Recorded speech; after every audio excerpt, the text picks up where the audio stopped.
Pickwick Papers by Charles Dickens, dramatised by Barry Campbell and Constance Cox, with Freddie Jones, Elizabeth Spriggs, Douglas Livingstone, and Simon Cadell as Charles Dickens. Part 3, Alarms and Excursions.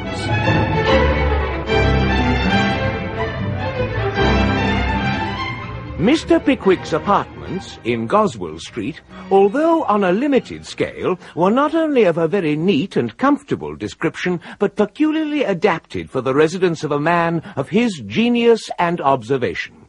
His landlady, Mrs. Bardell, the relict and sole executrix of a deceased customs house officer, was a comely woman of bustling manners and agreeable appearance, with a natural genius for cooking.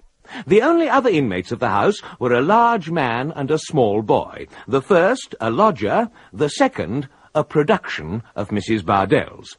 Cleanliness and quiet reigned throughout the house, and in it Mr. Pickwick's will was law. Mrs. Bardell. Nearly finished the dusting, sir, and then I'll leave you in peace.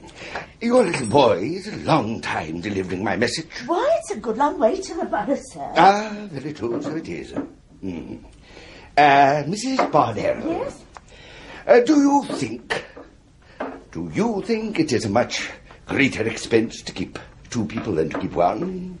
La, Mr. Pickwick, what a question. Well, but do you? Oh, that depends. That depends a good deal upon the person, you know, Mr. Pickwick, and whether it's a saving and careful person. That's sir. very true. But the person I have in mind... Yes, sir.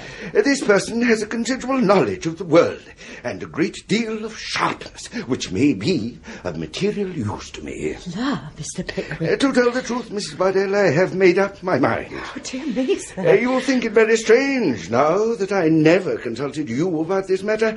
I never even mentioned it until I sent your little boy out this morning. Oh, Mr. Pickwick. Well, what do you think? Oh, Mr. Pickwick, you're very kind, sir. It'll save you a great deal of trouble, won't it? Oh, I never thought anything of the trouble, sir, and of course I should take more trouble to please you than ever, but it's so kind of you, Mr. Pickwick, to have so much consideration for my loneliness. But, to be sure, I never thought of that. When I am in town, you'll always have somebody to sit with you. I'm sure I ought to be a very happy woman, sir. And your little boy, bless his heart, he too will have a companion, a lively one, who'll teach him, I'll be bound, more tricks in a week than he would ever learn in a year. Oh, you dear. Oh, you good, kind, playful dear old Mr. Pickwick, let me kiss you. That's not so. My good woman, really. Everyone should come in and... Oh, let them come. I'll never leave you, dear kind soul. Pardon me. Mrs. Bardell, someone's coming upstairs. Go upstairs, Mrs. Bardell. No, don't. There's a good... Stop! Back to my bar! Help! We don't have a soda! Help me! I'll take this little villain away! Oh, my shin! My leg! Oh! He's mad! What is the matter? I don't know! Take the boy away! No! Now, help me lead this woman downstairs. Oh, I'm better now. Let me help you downstairs. Oh! Thank you. Phew, never in all my life.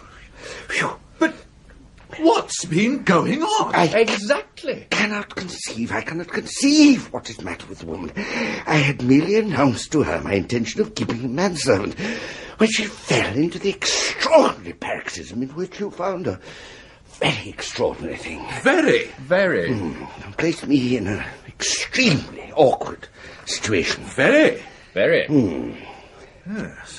Yes. There's a man waiting in the passage. He came in with that boy. It's the man somewhere I spoke of. I sent the boy to the borough to fetch him. Have the goodness to call him in, Snodgrass. Ooh.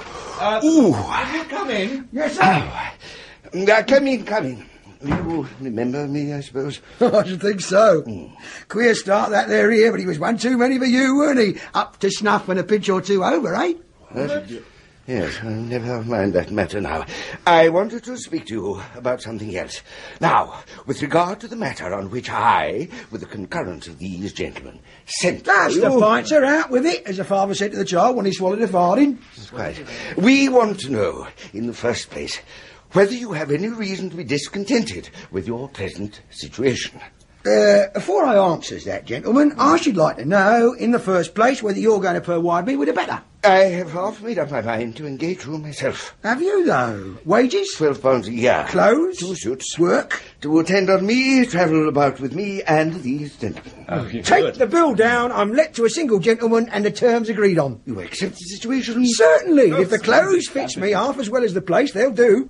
With the single exception of one amiable indiscretion in which an assistant housemaid had equally participated, the history of Mr. Weller's conduct was so very blameless that Mr. Pickwick felt fully justified in closing the engagement that very evening. With the promptness and energy which characterized not only the public proceedings, but all the private actions of this extraordinary man, he set off the very next day with his new servant to Eatanswill, where the members of the Pickwick Club were able to observe the strife and turmoil of an election. But no sooner had the Buffs and the Blues concluded their business than Mr. Pickwick, hearing that Mr. Alfred Jingle was at present residing in the good old town of Bury St. Edmunds, set off once more with Sam Weller in attendance, the two of them perched on the outside of a stagecoach. There is no month in the year in which nature wears so beautiful an appearance as in the month of August. Orchards and cornfields ring with the hum of labour, trees bend beneath thick clusters of rich fruit, and the corn, waving in every light breath that sweeps above it, tinges the landscape with a golden hue. The influence of scenes like these were not lost upon the well-regulated mind of Mr. Pickwick, intent though he was on exposing the real character of the nefarious Jingle in whatever quarter he might be pursuing his fraudulent designs. Delightful prospect, Sam. Beats the chimney pot, sir. I suppose you've hardly seen anything but chimney pots and bricks and mortar all your life, Sam. I weren't always a boot, sir. I was a waggoner's boy once. When was that? When I was first pitched neck and crop into the world to play leapfrog with its trouble, sir. I was a carrier's boy at starting, then a waggoner's, then a helper, then a boots. Now I'm a gentleman's servant, and I shall be a gentleman myself one of these days, perhaps, with a pipe in my mouth and a summer house in the back garden. Who knows? I shouldn't be surprised, for one. Quite a philosopher, Sam. It must have been a very great service to you in the course of your rambling life. Service, sir? You may say that. After I ran away from the carrier and before I took up with the waggoner, I had unfurnished lodgings for a fortnight. Where were they?